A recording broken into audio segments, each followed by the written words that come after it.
યુકેમાં અભ્યાસ પછી work visa મળશે કે નહીં? આવા સવાલ હવે અનેક ઇન્ડિયન સ્ટુડન્ટ્સના મનમાં છે. તાજેતરમાં યુકેની જાણીતી થિંક ટેન્ક પોલિસી એક્સચેન્જ દ્વારા રજૂ થયેલ રિપોર્ટ મુજબ 2023માં 40% ઇન્ટરનેશનલ સ્ટુડન્ટ, જેમાં મોટા ભાગે ભારતીય વિદ્યાર્થીઓ પણ છે, જેમણે અભ્યાસ પૂરો કર્યા પછી ગ્રેજ્યુએટ રૂટ વિઝા એટલે કે 2 વર્ષના પોસ્ટ સ્ટડી વર્ક વિઝા દ્વારા યુકેમાં લોંગ ટર્મ સેટલમેન્ટ તરફ પગલા લીધા છે. જ્યારે 2019ની વાત કરીએ તો આ આંકડો માત્ર 3% હતો. આ વધારાને ધ્યાનમાં રાખીને યુકે સરકાર હવે આ રૂટનો મિસયુઝ થઈ રહ્યો છે કે નહીં તે અંગે ગંભીર ચર્ચા કરી રહી છે.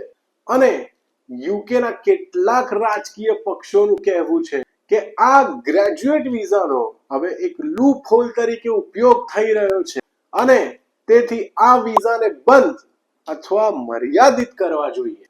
આ સમાચાર ભારતીય વિદ્યાર્થીઓ માટે ખૂબ જ મહત્વના છે, કારણ કે આ વિઝાનો સૌથી વધુ ઉપયોગ ઇન્ડિયન્સ દ્વારા થયો છે. જો તમે પણ 2025માં યુકેમાં હાયર એજ્યુકેશન પ્લાન કરી રહ્યા છો તો વિઝા પોલિસીઝમાં આવી રહેલા ફેરફારને સમજવા અત્યંત જરૂરી છે.